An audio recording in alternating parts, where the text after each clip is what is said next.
Fala pessoal, beleza? Mais um fechamento de mercado no ar, meu nome é Rafael.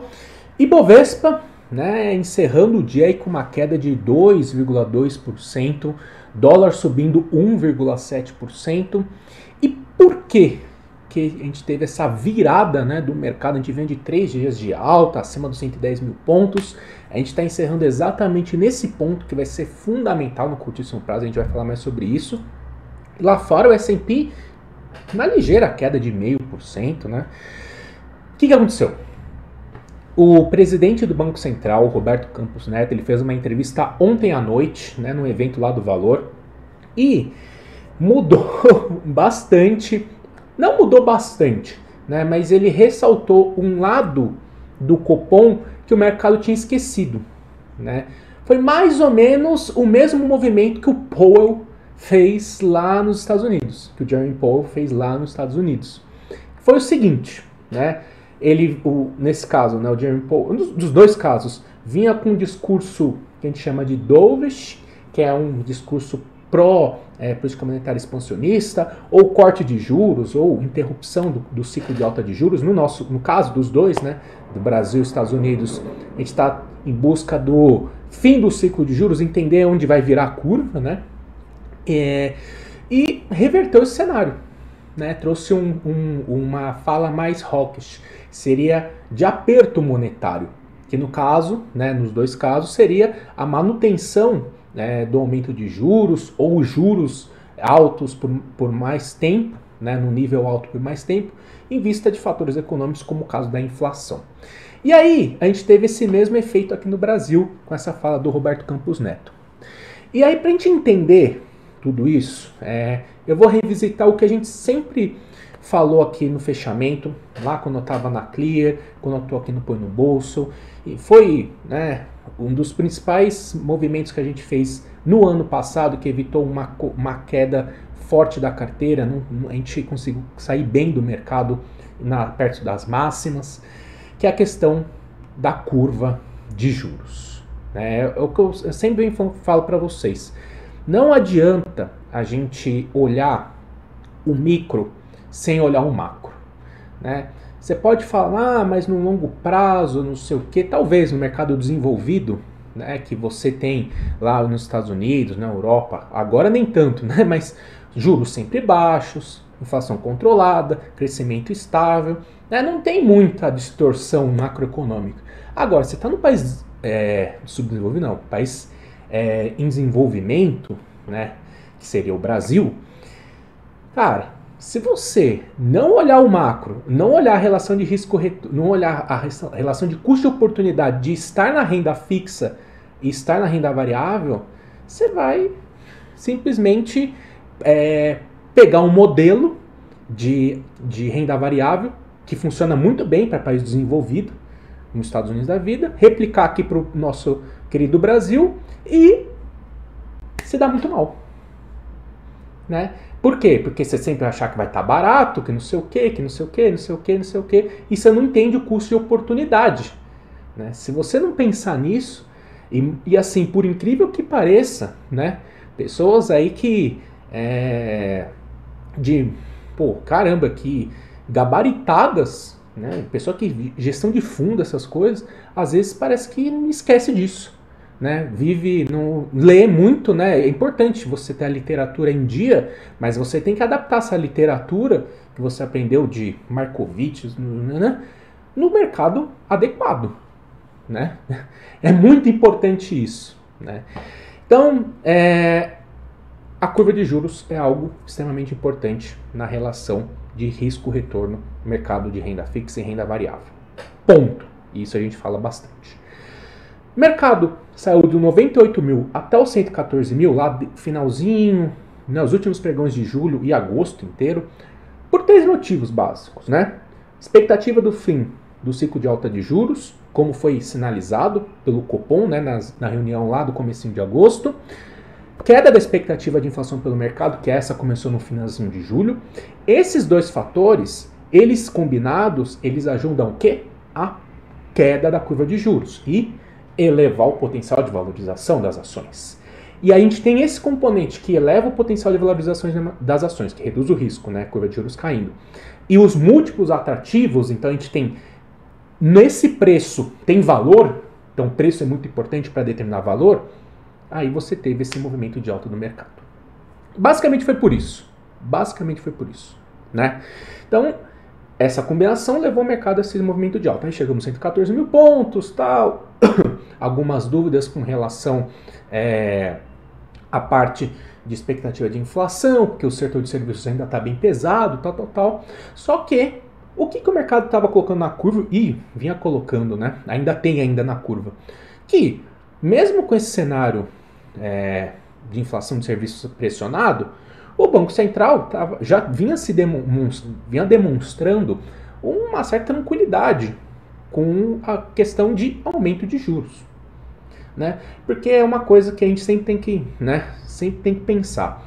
Não adianta a gente achar que a inflação, se o mercado está precificando uma coisa, a gente pode duvidar e contra. Né? Você pode fazer o que você quiser. O que eu faço? Se eu vejo que tem uma assimetria importante e legal para fazer, eu vou junto com o mercado. E aí eu vou ajustando as posições, vou retirando, fazendo parcial, tal. Mas dificilmente eu vou contra. Né? Eu espero o mercado mostrar para mim que o que eu estou pensando talvez esteja certo. E contra o mercado, dificilmente dá certo. Né? Então a gente tem que ter esse... Por isso que o timing é importante.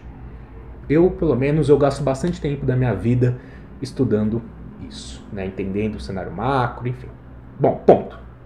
E aí, o que aconteceu? Campos Neto falou o seguinte, né, ontem. Cara, então, o Banco Central, antes de fazer um disclaimer, né?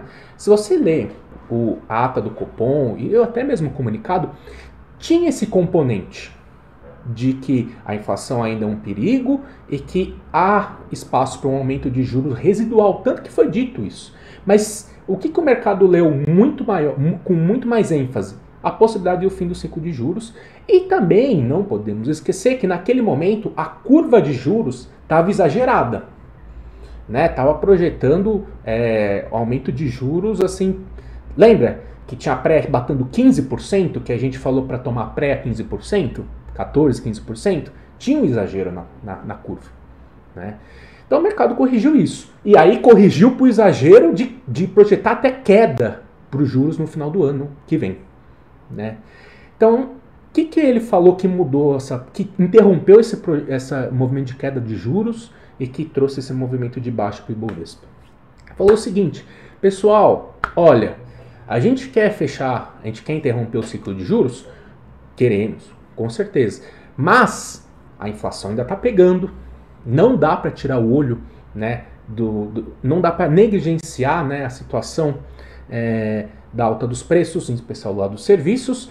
E, cara, não tem como descartar um aumento de 0,25 na próxima reunião. Ou seja, a Selic bater 14% e a gente manter a Selic por um bom tempo até ali, até a inflação de fato, todos os lados, não adianta só o administrado das sinais, mas também o lado de serviços, o que é a economia, vamos dizer, economia real, né? Ou seria assim, o lado móvel dos preços, né? Isso precisa também dar os sinais. E aí, o que aconteceu com a curva de juros? Voltou a subir, rasgou, né? Subiu pra caramba. Quase 30 pontos aí. Por quê? Porque o mercado está projetando queda para o ano que vem. Agora, o mercado tem que corrigir, ainda tem um espacinho a mais para corrigir, para esperar pelo menos, né, uma estabilidade para o ano que vem, ou, né, uma estabilidade para o ano que vem, uma ligeira queda, uma coisa assim. Então tem espaço para corrigir. E aí que vem a expectativa, pelo menos a gente vai falar um pouquinho sobre isso, eu vou passar os gráficos, tudo isso, que o Ibovespa pode voltar para os 107, 105 mil pontos, que é um ponto de compra bem interessante. Tá? Então o Campos Neto falou isso na segunda noite, e hoje pela manhã, né, o Bruno Serra, que é o diretor de política monetária do Bacen, ele também falou a mesma história, que é preciso de um aumento residual da taxa de juros, que o controle inflacionário do Brasil ainda é muito cedo de falar qualquer coisa nesse sentido. Enfim, alguém eu vou lendo alguns relatórios, alguma coisa, o pessoal ficou meio... aquela coisa, né? O que eu falei, o mercado ele comprou muito essa ideia do fim do ciclo do aumento de juros. Né? Eu concordo que está muito próximo, mas agora projetar queda para o ano que vem, sem mesmo observar-se uma queda absurda da projeção de inflação. A projeção de inflação está em queda, mas caindo bem pouquinho. Né?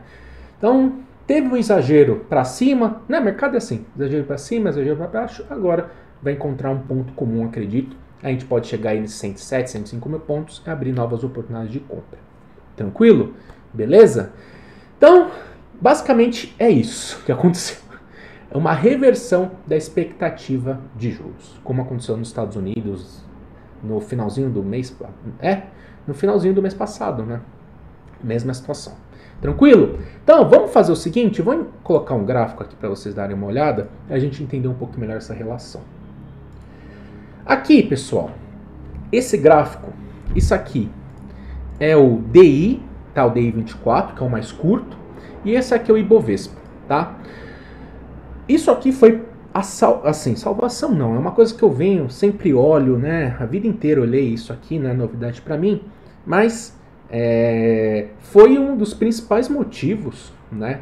Para não ter comprado bolsa a 130 mil pontos.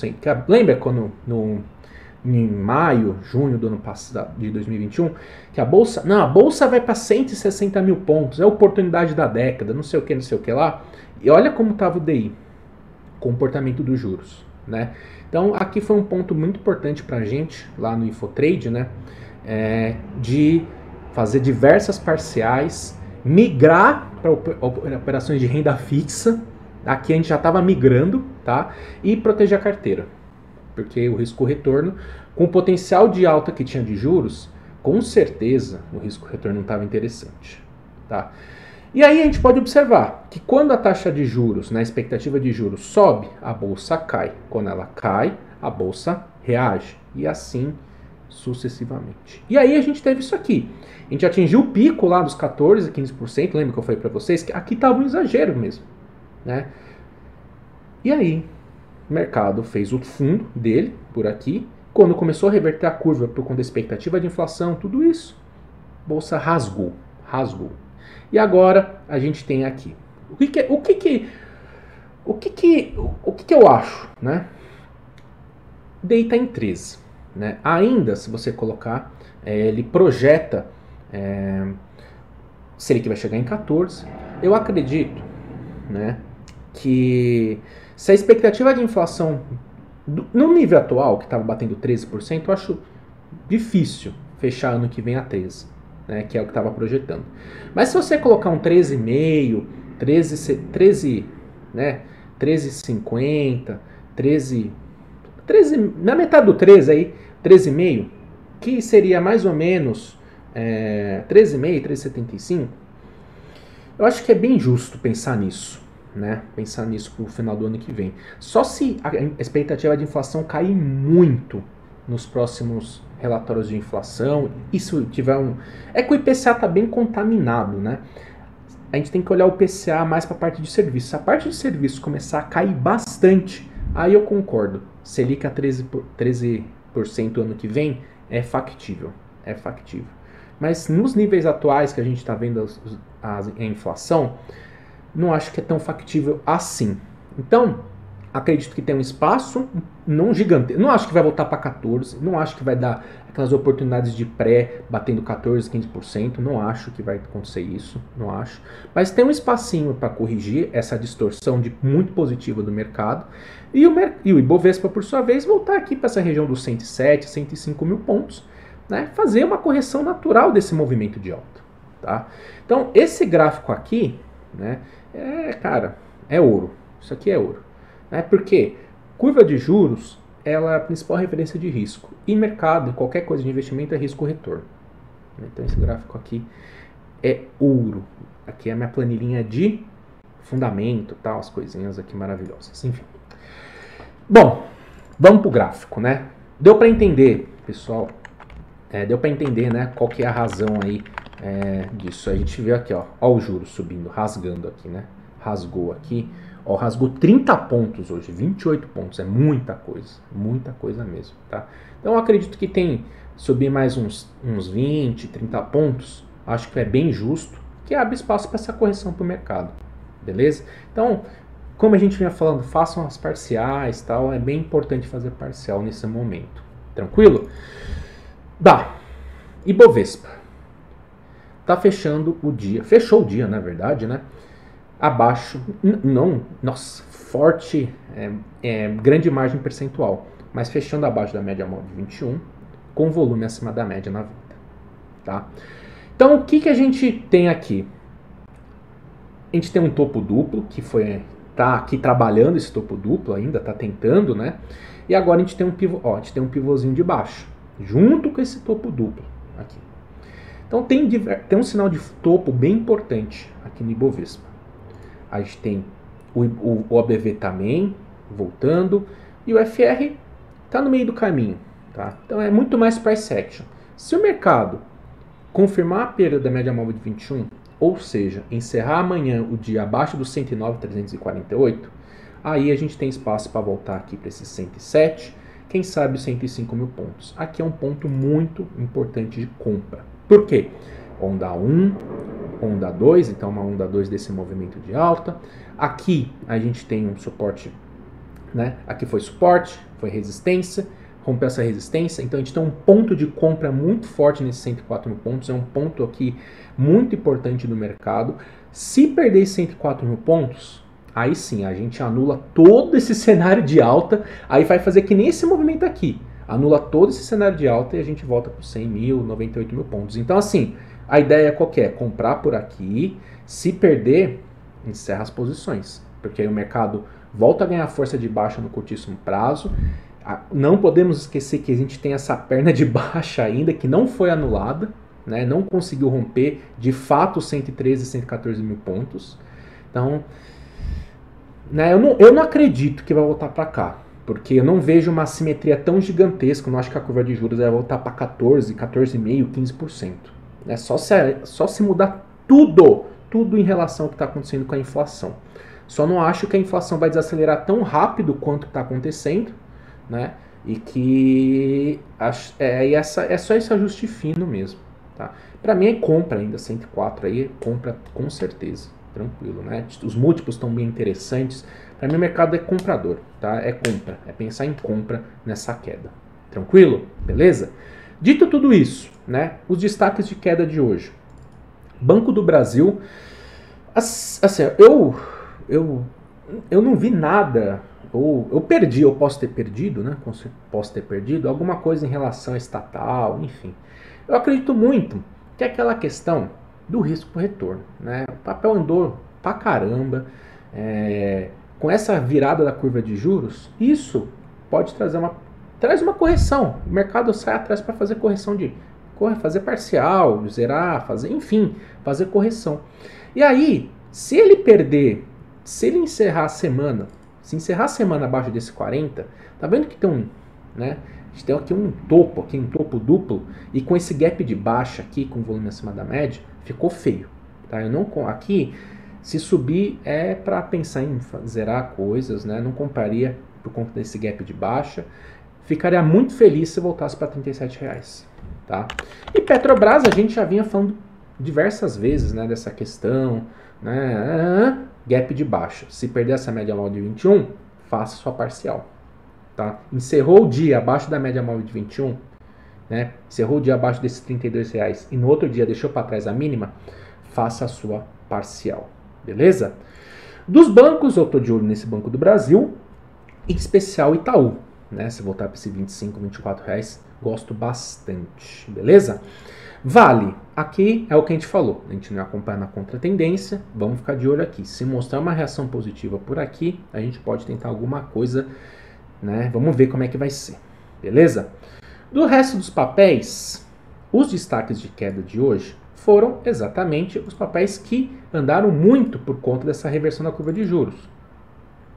Construção e varejo, né? MRV, Tenda, Via que, né, se perder essa média móvel de 72, o fechamento do gap aqui no 2,60 e uma reação positiva,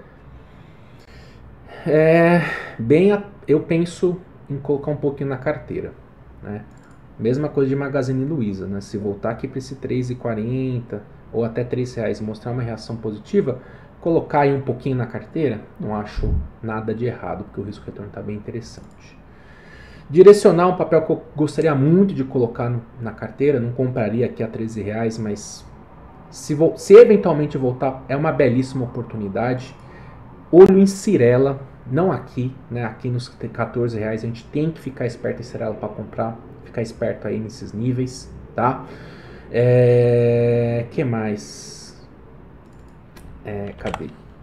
Springs não, né? Cadê? CB. Oh, caramba. Olha Centauro. Centauro.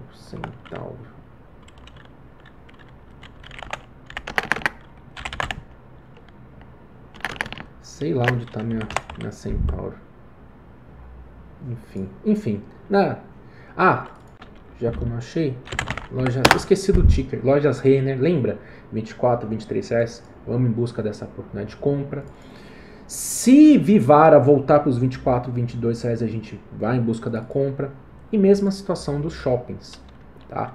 Se os shoppings voltarem aqui para esses R$18, por exemplo, Iguatemi, né? A gente comprou nessa região aqui. Se voltar para R$18, R$18,80, R$18.